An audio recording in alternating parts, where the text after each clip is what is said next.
Bonjour à tous, bienvenue dans la guidance de la semaine du 21 juillet. J'espère que vous allez bien. Alors avant de me connecter, j'ai demandé donc à la guidance quel était le mot, en tout cas l'énergie principale de cette semaine, et j'ai entendu grande transformation. Alors vous me direz, on est toujours en transformation, hein, toute l'année, pour ceux qui le souhaitent en tout cas, qui ne sont pas dans les résistances et qui accueillent effectivement que le changement est là, quoi qu'on en dise et qu'on le veuille ou pas.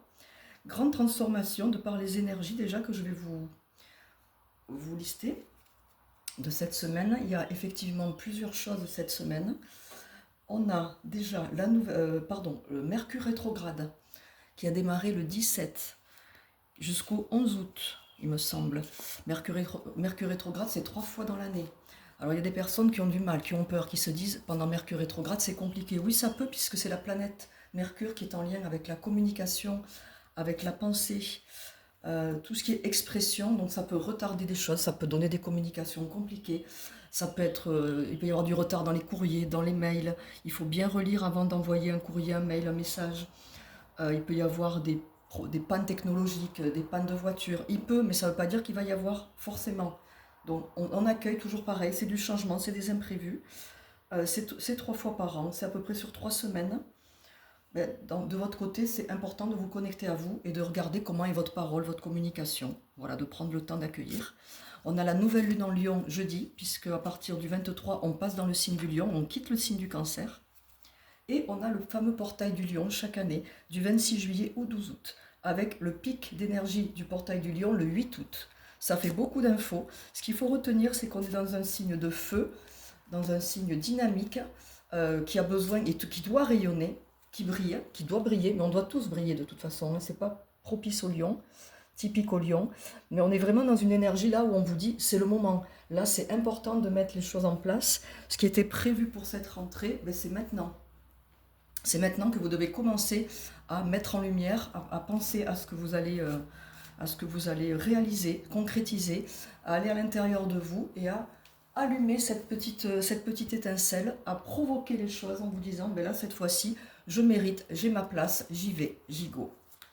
J'ai choisi l'oracle des Médéors pour les énergies de cette semaine. Je posterai des infos sur le portail du Lion et sur la nouvelle lune en Lion dans la semaine. Vérifiez toujours les stories, je mets tout en story quoi qu'il arrive. Allez, on va prendre 4 cartes. J'ai toujours l'info qui me vient à chaque fois de prendre bien soin de vous, de votre corps physique, de vos énergies, de vous écouter, mais de vous écouter profondément dans le détail. Je l'ai déjà dit, mais comme ce n'est pas toujours les mêmes personnes qui écoutent la guidance, je le redis encore une fois. Alors, on nous parle de besoin d'ancrage, vous voyez. Mais de toute façon, pour accueillir le changement, pour accueillir la transformation, c'est important de se sentir stable. Événement proche, on va dire que c'est tout ce que je viens de vous donner comme événement. Ça peut, mais ça peut être autre chose dans votre vie, du concret. Fausses paroles et mensonges. Et on a fin de cycle. Alors on me dit de prendre une autre carte, mais à la fin. Je verrai si je fais une coupe ou si je rajoute une carte. Donc là, pour cette semaine, et j'ai envie de vous dire, ça c'est toute l'année, hein. Attention, on est en Mercure rétrograde, donc attention même à vos propres paroles, attention à tout ce qui peut être médisant, qui peut être malveillant. En même temps, ça fait partie de la vie de l'être humain.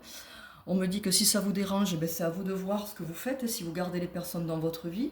Si c'est vous-même qui êtes dans des paroles malveillantes, vous avez beaucoup de mal, vous avez l'impression que dans vos énergies, il y a de la colère et que c'est plus fort que vous. Que vous n'êtes pas forcément honnête avec vous-même. Le mensonge, ça provient pas uniquement de l'autre en face de vous. Ça peut être aussi dans vos énergies. Vous avez la sensation que vous êtes dans le déni, tout simplement.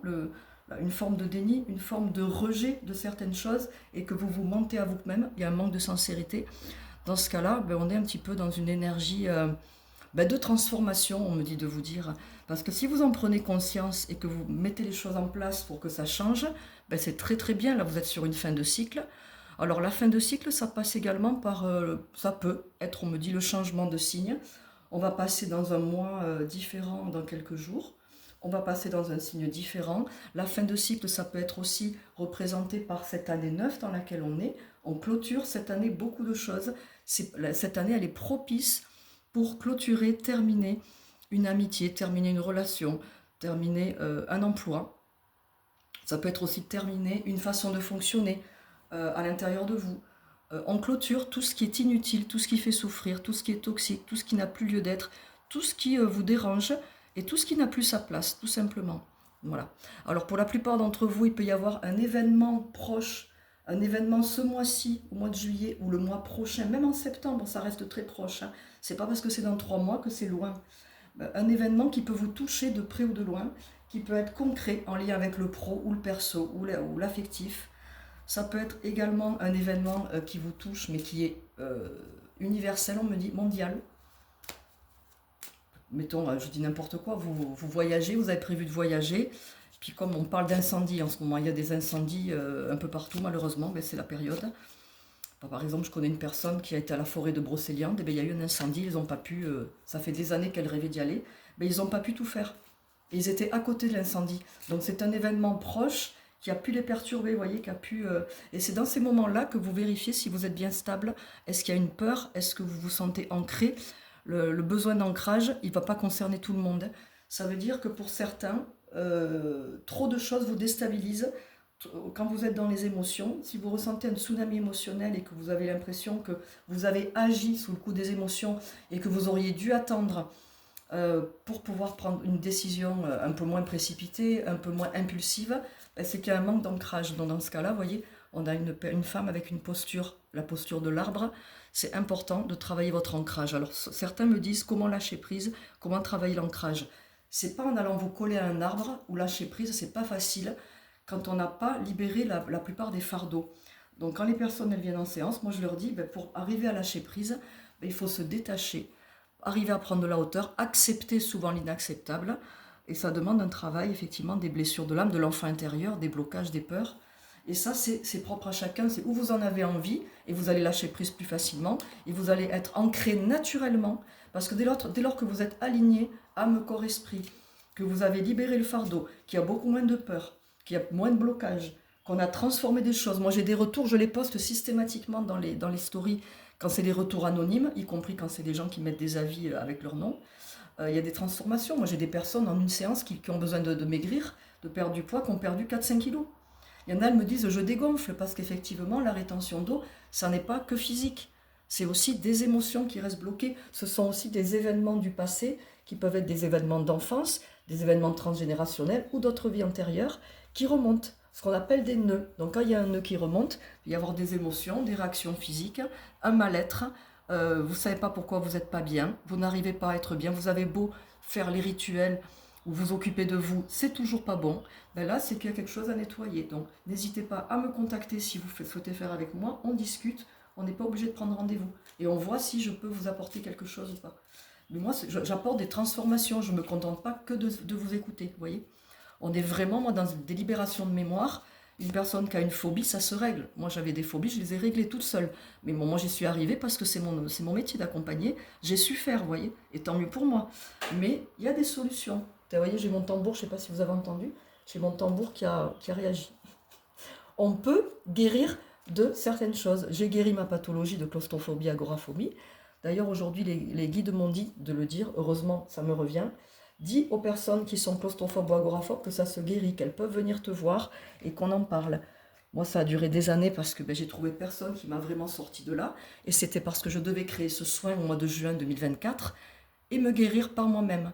Et maintenant, je vais partout et ça fait du bien. Il y a des choses encore que je ne fais pas, comme reprendre l'avion, mais prendre l'avion, ce n'était pas quelque chose qui m'excitait particulièrement. J'avais un petit peu de mal, je le faisais, mais ce n'est pas quelque chose que je fais tous les jours non plus, donc ça ne me pourrit pas la vie. Mais je revis, c'est une renaissance de se dire, je peux être invitée, aller partout, dire oui spontanément, sans me dire non, je ne peux pas s'il y a du monde, si je me sens enfermée. Moi, j'avais vraiment des gros symptômes avec des grosses mémoires de terreur à l'intérieur de moi. Et la terreur, ça se nettoie. La claustrophobie, ça se nettoie. La suradaptation, tout ce qui est survie, les blessures, ça se nettoie. Maintenant, on ne guérit pas complètement à 100% puisqu'on est des humains. On est fait de peur à la base, on est fait d'émotions, on a un ego. Donc c'est tout à fait humain et normal.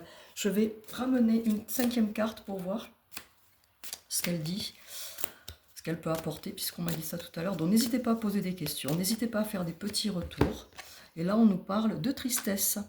Donc effectivement, si je dois enchaîner avec ce que je viens de dire précédemment, quand on est malade, entre guillemets, ou bloqué par une pathologie, ou par une peur, ou par X choses toxiques, Ben oui, on est triste au fond de nous. Il y a en ce moment des personnes qui arrivent aussi en séance, je donne toujours ces exemples parce que ça me revient systématiquement, qui pensent ne pas avoir de tristesse, et puis finalement elles se rendent compte qu'elles ont tellement carapacé, elles ont tellement ancré à l'intérieur d'elles qu'elles n'ont pas droit de s'exprimer, qu'elles n'ont pas droit de montrer leurs émotions, peut-être pour pas faire du mal à leurs parents, parce qu'elles ne se sentent pas légitimes, parce qu'elles ne se sentent pas autorisées, parce que c'était sévère à la maison.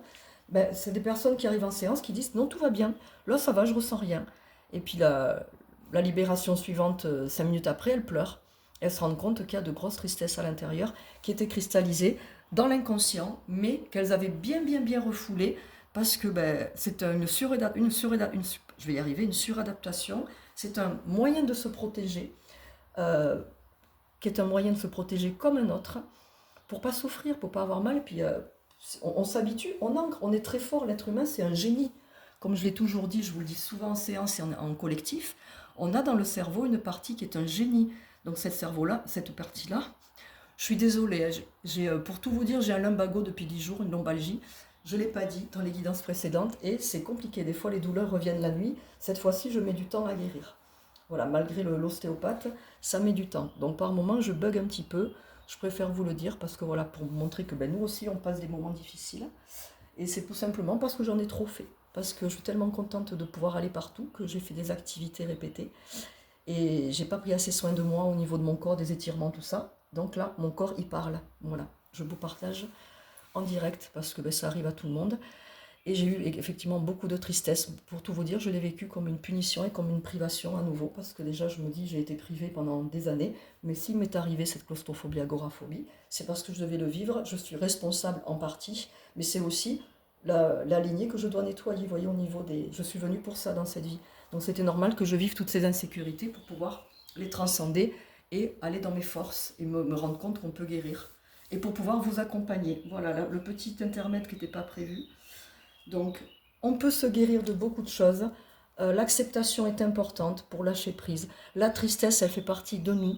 Mais, comme je dis, il ne faut pas nourrir et y rester dedans. Vous êtes triste, prenez-vous dans les bras, pleurez un bon coup. Vous êtes en colère, prenez un coussin, tapez, criez. Et une fois que c'est sorti, transmutez en vivant un moment de plaisir. Cherchez un truc qui vous fait plaisir, à manger, à boire, à regarder un film, allez vous balader, mais allez chercher quelque chose qui va vous aider à transformer. Voilà pour cette semaine, je pense que c'est pas mal. Là, il faut rayonner. N'hésitez pas vraiment à crier de joie aussi, à vous écouter, à vous, à vous transcender, on me dit. Bon, mais voilà, ça sera le mot de la fin. Je vous souhaite un bon dimanche, une bonne semaine. Restez connectés à vous. Restez connectés aux stories, ça peut vous aider. Je vous embrasse et je vous dis à bientôt.